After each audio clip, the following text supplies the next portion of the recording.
Много реклами върват по телевизията. Аз ви моля, скъпи приятели, пишете на телевизионните началници.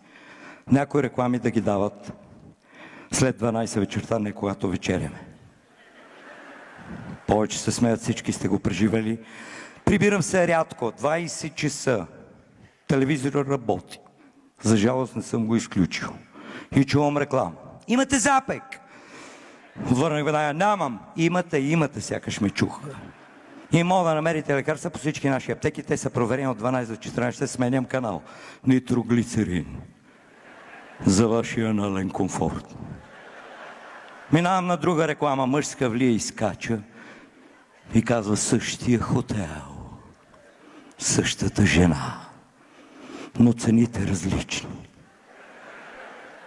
Накрая сменям канала, дете крещи: мамо, в туалетната мириш! И ми се отяде. Отидох при приятел психиатър и казах: Киря, помагай, сънувам реклами. Шкумба, какво по-тъжно сънуваш да ти определят цената на прегледа? Приятел. Отговорих в момента, в който заспа, простатата ми почва да алармира нон-стоп.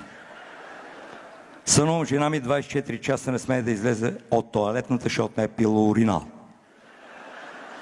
Комшията с този простак в живота не си говори, но съня ми няма как през 2 минути идва, отваря вратата и казва: ако ти кърват венците, правиш ли разлика? И най-ме е яд. Ама най-ме е яд. В 4 всяка вечер сънувам, че спа с някакви пилоти. Всички дигат самолетите. Само аз го приземявам.